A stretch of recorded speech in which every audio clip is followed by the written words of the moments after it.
saksinya Pendeta Yusuf Manubulu ini ditangkap juga nggak? Tangkap, bukan saksi, yang bersaksi ditangkap. Oh, yang memberikan kesaksian itu? Aman Herman yang ditangkap. Ditahan. Oh, itu sudah ditangkap juga ya? Ya, ditahan juga. Jadi mereka berdua, Pak.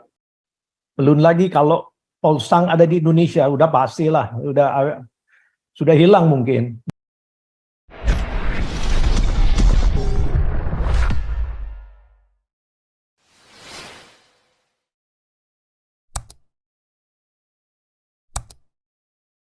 Jadi langsung sebelum Pak Santi Amor nanti menutup dengan presentasi tingkat bahan-bahan ini. Silakan Pak Robert. Terima kasih Pak Rajauti. Ya, jadi begini, menurut saya bahwa kalau ada pertanyaan dengan pasal mana bisa disampaikan peraturan-peraturan yang misalnya penangkapan terhadap Bapak Yusuf Manubulu. Kita semua sudah tahu di mana di Indonesia pasal-pasal di dalam peraturan negara undang-undang itu tidak berlaku. Yang berlaku di Indonesia adalah pasal yang dibuat oleh penguasa untuk menentukan siapa yang mereka ingin tangkap. Jadi ini udah jelas, dan secara khusus kita sudah melihat banyak sekali contoh-contoh di mana yang ditangkap itu orang-orang yang tidak disetujui, dibuat undang-undang SKB 2 Menteri, terus dibuat lagi untuk lebih sulit, yaitu FKUB, yang semuanya ini tujuannya apa? Adalah menekan kebebasan orang-orang Kristen secara khusus. Jadi kalau mau cari hukum di Indonesia, tidak bisa dipakai atau dijadikan sebagai ketentuan untuk keadilan atau mencari justice. Hukum dibuat-buat untuk menghukum orang-orang, sengaja mereka ingin tangkap. Sudah banyak terbukti kan? MKC, Alvin Lim. Belum lagi kalau Polsang ada di Indonesia, udah pastilah, sudah hilang mungkin. Demikian juga Saifuddin. Jadi kalau kita di sini kadangkala itu terlalu mencari yang hukum yang benar, itu di Indonesia tidak ada hukum yang benar. Hukum yang benar itu adalah kalau ada pendekatan dengan penguasa. Karena hukum di Indonesia sebenarnya ditentukan oleh para penguasa. Hukum positif negara dilanggar demi kepentingan mereka. Karena Indonesia bukan negara hukum, tetapi negara kekuasaan yang dikuasai oleh politik identitas. Ini semua kita harus tetap suarakan. Jadi nggak bisa kita untuk melari kemana-mana. Karena ini persoalan yang besar di Indonesia. Dikontrol oleh orang-orang yang sempat masuk di dalam pemerintahan dan bahkan yang masih duduk dalam pemerintahan yang sengaja mencari keuntungan di dalamnya, meraup uang-uang rakyat dan membentuk oligarki sehingga mereka tidak bisa tergoyangkan. Karena dengan uang dan kekuasaan itu ya Indonesia diaturlah, hukum itu nggak ada. Kalau kita orang-orang yang dianggap lemah. Jadi kita tidak bisa juga pakai dengan tuntutan pakai pikiran positif dan normal untuk menuntut keadilan di Indonesia. Jadi kalau mau tuntut polisinya, ya polisinya juga diorder oleh penguasa. Dan di situ banyak sekali keterlibatan orang-orang yang merasa berkuasa seperti MUI, seperti mereka yang pernah menjabat Yusuf Kala dan sebangsanya Amin Rais. Jadi ini yang terus kita suarakan, jangan bosan-bosan karena dikala kita tidak menyuarakan mereka, mereka merasa bebas lepas daripada hukuman. Dan kita terus bergulir kepada pasal-pasal yang baru, jadi dikaitkan dengan penangkapan dari Pendeta Yusuf Manubulu. Karena ini memang sengaja disetting. Dan kalau perlu, nggak ada sama sekali pembelaan untuk mereka. Langsung divonis, nggak ada itu bilang mekanisme hukum. Nggak ada. Itu istilahnya tuh presumption innocent until proven guilty. Nggak ada di sana. Pokoknya pas tangkap ya udah proven guilty. Nggak ada itu bilang innocent. Tapi bagi mereka yang dilindungi oleh hukum, kapanpun mereka tetap bebas. Seperti ya Ustadz Somad Kembali lagi Rizik kan dikenakan hukum dia bukan soal pelecehan penghinaan agama, tetapi karena dia membohongi petugas dengan swab COVID di Rumah Sakit Bogor. Jangan dikira kita melupakan itu. Di mana tindakan daripada Menko Polham dan hukum ini tidak berlaku. Ya mereka ini sudah jelas.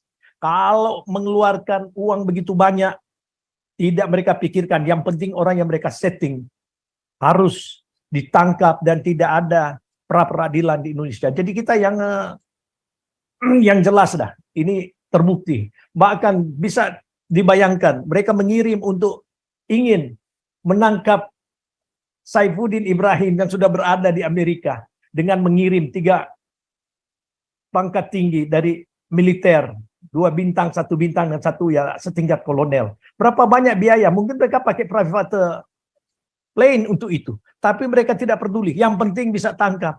Tapi kan itu kebodohan. Mereka nggak tahu bahwa di Amerika itu beda hukumnya. Nggak ada kaitan orang cuma bicara soal agama lalu dihukum. Tapi inilah ketololan-ketololan yang muncul di Indonesia disebabkan oleh orang-orang yang memang membuat hukum ini supaya berlaku sepertinya mereka mematuhi hukum, tetapi justru hukum undang-undang kita dipakai untuk alibi mereka supaya mereka bisa ada excuses.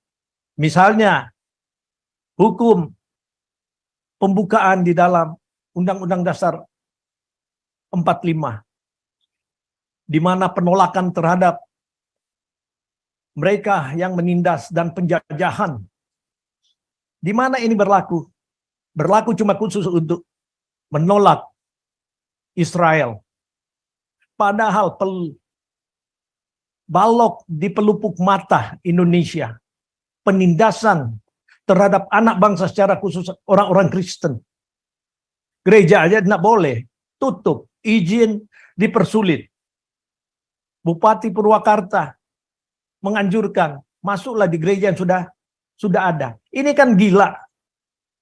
Tetapi kenapa sampai saat ini tidak ditindak, tidak dipecat?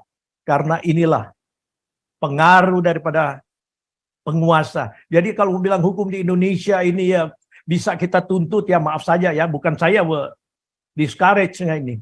Siapa yang kuat, siapa yang berpengaruh. Oleh sebab itu ya ditabrak. Kita tidak bisa untuk mengikuti ya pikiran yang logik positif, nggak berlaku bagi Yusuf Kala, nggak berlaku bagi Ma'ruf Amin, tidak berlaku bagi Egy Sujana, tidak berlaku bagi Amin Rais. Mereka sama kelasnya itu satu pola, mulai dari novel Mak Mukmin sampai kepada para profesornya sama untuk menghancurkan Indonesia. Tapi anehnya memakai undang-undang sepertinya, wah mereka pakai itu. Penolakan tim Israel karena berdasarkan menghormati Bung Karno. Bung Karno sudah gagal untuk menentukan itu, berarti dia picik, tidak melihat ke depan. Dan lagi satu, waktu dia mengeluarkan pandangan seperti itu, menolak tahun 58, itu kelihatan stupid berpikir. Seorang yang diidolakan orang Indonesia, bangga kayaknya, punya Bung Karno, proklamator, bukan dia proklamator. Proklamator itu sebenarnya kikisan-kikisan daripada anak-anak bangsa, khususnya pemuda waktu itu yang ingin melihat Indonesia maju ke depan. Cuma mereka tidak disokong oleh suatu kekuatan politik. Jadi dalam hal ini ya kita ya singkatlah untuk melihatnya. Kalau tidak kita lari kepada hal-hal yang mungkin tidak ada gunanya. Harus didobrak. Peraturan-peraturan di Indonesia harus dilawan dengan cara yang kita ingin perjuangkan untuk keadilan itu sendiri. Kalau mau cari bagaimana pasalnya, ya pasalnya itu tanya kepada penguasa. SKB 2 menteri, coba tanya. Nanti kemudian dibuat lagi SKB 4 menteri. Sesuka-suka mereka. Jadi yang kita tuntut adalah perjuangan untuk mengembalikan konstitusi sesuai dengan peraturan. Kan kita sudah diatur kok. Tapi karena dari awalnya sudah diselewengkan oleh Bung Karno itu sendiri. Itu yang kita petik. Dan hal lain, ya itulah penolakan-penolakan cuma didasarkan oleh agama dalam membenci orang lain. Maka itulah akibatnya. Jadi saya kira itulah masukan saya, dan terima kasih Pak Raja Uti. Tuhan berkati. Sama-sama Pak. Tuhan berkati. Silakan Pak Santiamer, saya serahkan kepada ketua. Baik. Mau ada yang ditampilkan ini presentasi atau apa? Silakan Pak. Jadi singkat aja, paling 5 menit ya. Jadi untuk merefer apa yang saya katakan tadi, inilah sekarang Indonesia ini sedang tinggal landas atau kandas. Tapi kalau kita lihat gejala-gejalanya itu indikasinya mau kandas ini. Nah, biarlah mereka kandas, kita jangan mau kandas gitu kan. Gimana caranya? Nah, ini yang sedang terjadi Pak ya, hubungan antar umat dan kepercayaan di Indonesia yang tidak pernah akur. Tidak pernah akur ini. Ya, Kristen fobia. Nah, jalan tengahnya nanti bagaimana? Ya, pola pikir hukum penaklukan itu tadi. Ya, kemudian ada Kristen fobia. Siapa yang mengatakan itu? Salah seorang tokoh terkemuka Muslim di Indonesia. Kapan umat Islam di Indonesia menaklukkan umat Kristen di Indonesia? Coba.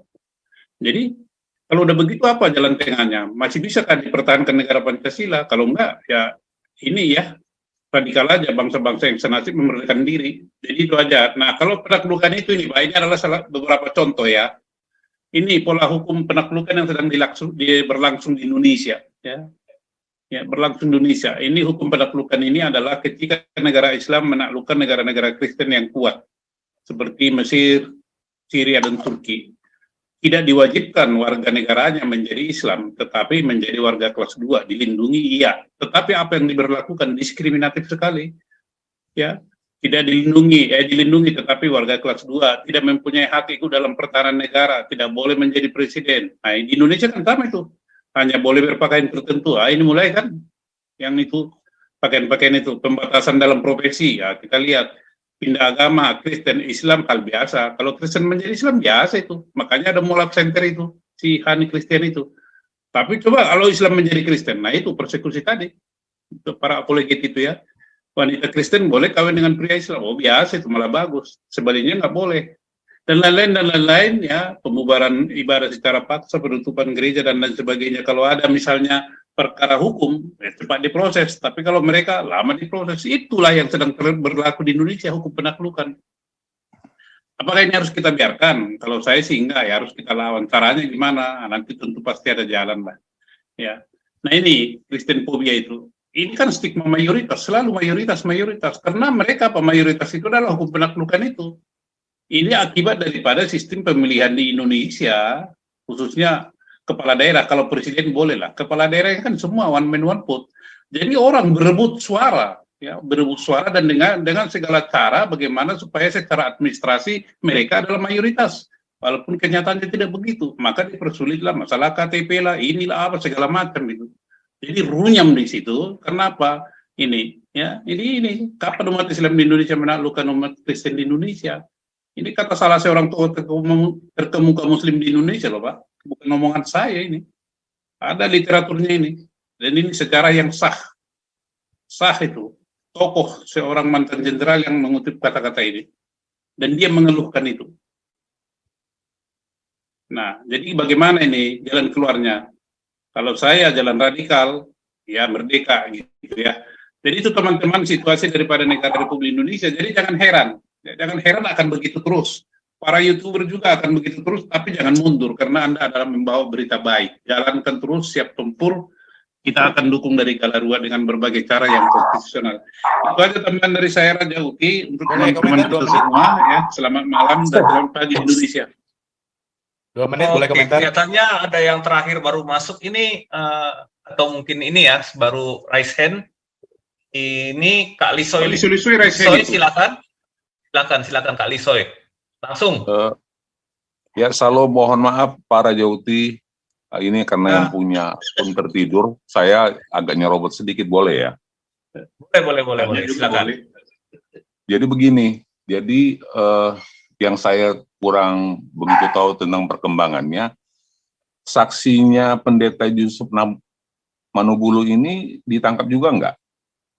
Tangkap, bukan saksi. Yang bersaksi ditangkap. Atau yang memberikan kesaksian itu? Aman Herman yang ditangkap. Ditahan. Oh, itu sudah ditangkap juga ya? Ya, ditahan juga. Jadi mereka berdua, Pak. Oke, jadi saya pikir sih kita bisa melihat pola yang seperti yang terjadi di Lampung juga. Memang sebaiknya sih ya para pendukung Yusuf Manugulu ya adakan demo-demo juga untuk menuntut pembebasan Manugulu ini gitu loh. Artinya ya harus ada juga aksi massa yang membela pendeta Manugulu juga gitu loh.